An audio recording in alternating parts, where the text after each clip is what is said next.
Now, one of the things universally that I find hypermobile people struggle with is sitting, and especially sitting for long periods. So I wanted to go over how I discovered how to do this and how you can do this yourself.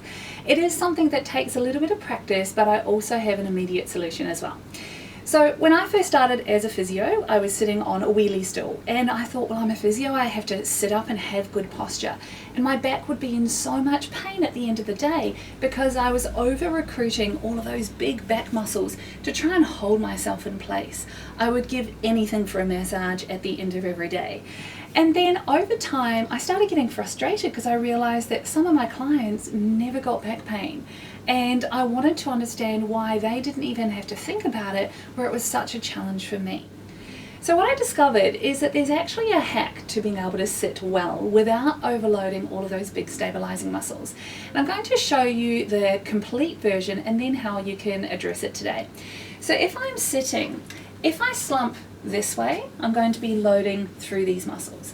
If I oversit, I'm going to over-recruit all the big muscles, and I'll often get tired and then sink down into this position as well.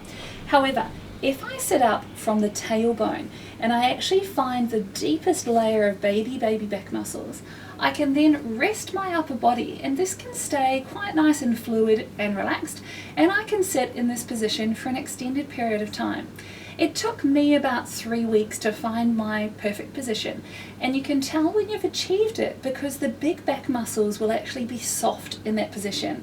So if you have a little feel now, if you shuffle forward on your chair and have a feel of your back muscles, see just how much effort you are using to try and stay sitting.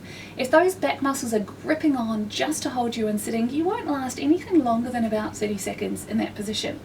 So as an exercise, I practice flexing, rolling up from just the tailbone and then releasing back down, and just the tailbone and releasing back down, and then finding that position and stacking the spine.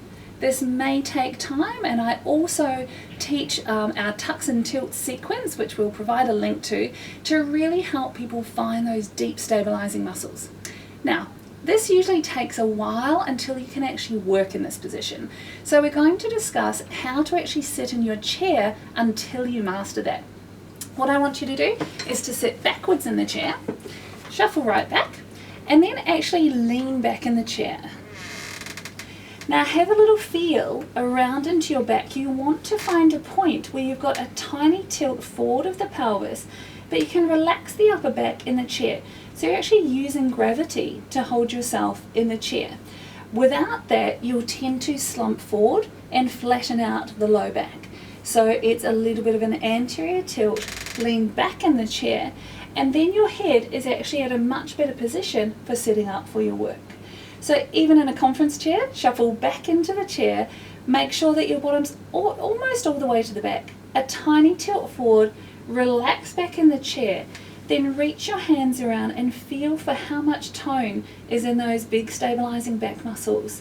You want to be able to keep your back in what we call a neutral spine position, a little bit forward here and a little bit back here, but without any gripping in those bigger superficial back muscles. So have a little play with that, and then once you've achieved that, you can start doing it in a more unsupported sitting. Now, when it comes to sitting for long periods of time, this is something that I used to really struggle with. I used to hate sitting to study or while I was at university, and I would end up in some pretty unusual positions. Some of my favorites include tucking one leg underneath. This is really common with a lot of hypermobile people because it stops you from sliding forward on the chair. I used to also hook my left foot up, and again use that as a bit of a break to stop me from sliding off the chair. My mother got a little upset when I used to do it at the dinner table. One thing that used to happen when I was writing assignments and things, if I was actually at the computer, was to end up with a left foot up here. And for some reason, I don't know why, this would just happen without me even thinking about it. Other positions that different people end up in is an overlocked position. So a lot of people really brace back this way and try and hold themselves in position, and many others end up in a super slump position or in this position. So none of those are very good long term. So if you're setting up your workstation, what I suggest is actually moving in quite close to the computer. Make sure that your forearms are supported. Now this is going to look completely different to what you've probably been told by occupational health and safety people. Often they ask you to be here, sitting up straight and the arms suspended. When you're mobile, this is one of the hardest positions to control because you have all the weight of your arms dragging down on your upper trapezius, and you can even get neural traction issues. So bring your chair forward, move the keyboard forward, lean back in the chair, little tilt of the pelvis, and make sure that your forearms are supported. Have a little test feel of your upper traps and you'll feel just how much more relaxed they are in that position. Also, with leaning back in the chair, this puts your head in a really nice position for looking at the upper third of your computer screen, which is a really nice place to be working at. Depending on what work you're doing, you may need to change position of the keyboard.